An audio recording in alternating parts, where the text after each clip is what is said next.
जनसंवाद न्यूज, सत्य आणि विश्वासाची बातमी। कोसेवाडी पोलीस ठाण्यात वरिष्ठ पोलीस निरीक्षकाच्या केबिनमध्ये झाला होता राडा। माजी आमदार गणपत गायकवाड आणि शिवसेना पदाधिकारी निलेश शिंदे यांच्यामध्ये पोलीस स्टेशनमध्ये राडा केल्याचा होता आरोप। 2014 साली गणपत गायकवाड हे अपक्ष आमदार होते आणि निलेश शिंदे राष्ट्रवादी काँग्रेस पक्षात होते। अखेर या प्रकरणात कल्याण कोर्टाचा निकाल।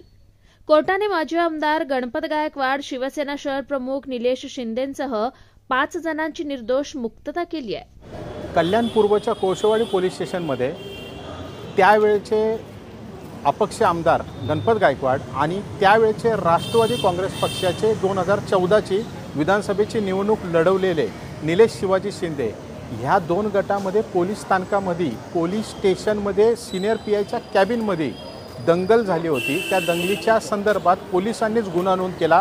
पोलिसांनीच दोषारोपपत्र दाखल करून त्या सगळ्यांच्या विरोधात चार्जशीट दाखल केलं होतं। एकूण मिळून 5 आरोपी त्या प्रकरणामध्ये करण्यात आलेले होते।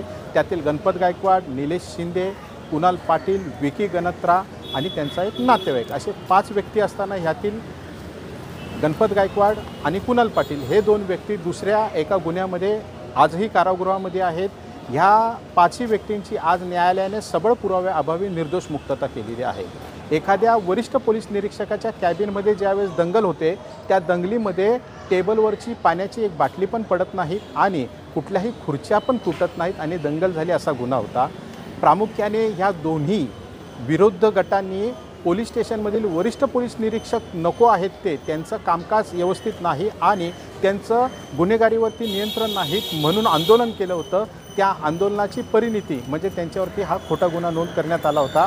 आज कल्याण प्रथम वर्ग न्यायदंडाधिकारी आगे साहेबांनी त्या 5 जणांची प्रस्तुतच्या गुन्ह्यातून निर्दोष मुक्तता केलेली आहे। जनसंवाद न्यूज, सत्य आणि विश्वासाची बातमी। आजच सबस्क्राइब करून बेल आयकॉनला क्लिक करा आणि पहा ताज्या घडामोडींचा अचूक अंदाज आपल्या मोबाईलवर।